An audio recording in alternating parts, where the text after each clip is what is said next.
Hi everyone, this is Ecuboot, and for today's videos, we're going to show you a common symptom related to the tumble flap intake manifold that occurs on a Mercedes C230 W203 using 272 engines. And the customer complaint is this car acceleration is very poor, and whenever he wants to speed up, there are some vibration on the engines. If you have any of these issues, maybe this video is for you. So with that being said, let's go ahead and diagnose this car together. I've connected the car to ThinkTools to run a quick scan, and as you can see, we have 4 codes that dedicated to the tumble flap intake manifold. As where I'm pointing, this is the tumble flap intake manifold, and its mission is to support the acceleration period. So before fixing our problems, let's take a look at the document of the air distribution system on these 272 engines. It contains 2 components. The first one is tumble flap switchover, and the second one would be the intake manifold switchover. The 2 smaller ones on both sides are the intake manifold switchover aneroid capsule, and the bigger one in the middle is our tumble flap switchover aneroid capsule. So quickly how this worked. At low RPM, in order to heat up the catalytic converter at faster rate, the engine requires more fuel to burn. At this point, the tumble flap will close half of the intake airflow to achieve that mission. Then, the intake manifold switchover is used to switch between the long and short intake tracts. This optimizes engine torque. And to simplify, the intake manifold switchover or changeover valve internally switch the intake manifold from very long route for high-end power to shorter route for high-end torque. These are controlled by the Y22/6 solenoid. And as we've checked, the problem is related to this air distribution system, so we can consider some options. The first one is the malfunction solenoid.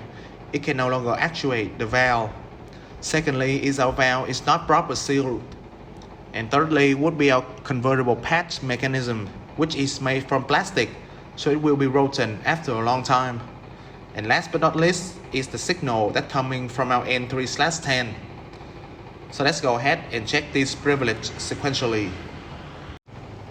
First up, for the intake manifold switchover, the N3/10 control unit use a ground signal to actuate the intake manifold switchover valve according to the engine load and engine speed. And we have to measure if there are power and ground signal that comes to the solenoid. And so for further understanding, let's take a look at the wiring diagram.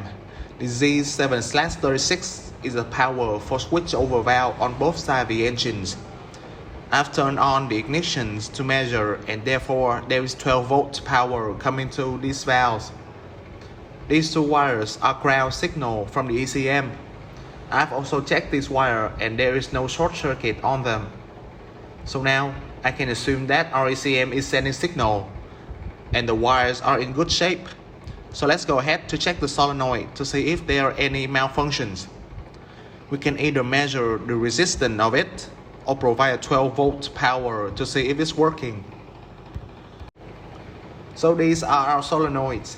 They're the same but has a different name for specific engine bank.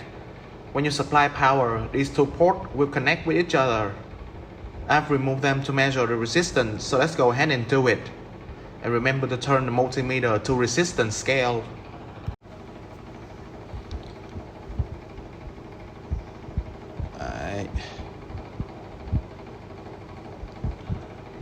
Okay, so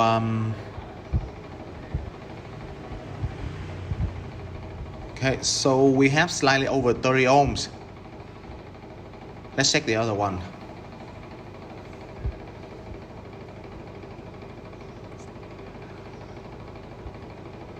Oh, and there is nearly 300 ohms. As you can see, the resistance of these solenoids is not good. Normally, the resistance spec for these solenoids is within 9 to 13 ohms.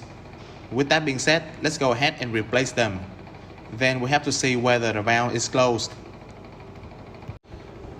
So as you can see, when we press the gas pedal, the valve is closing. Now let's see if the fault code is existed on Sentry. And evidently no fault code is present. So in conclusions, today's problem is related to the intake manifold switchover valve.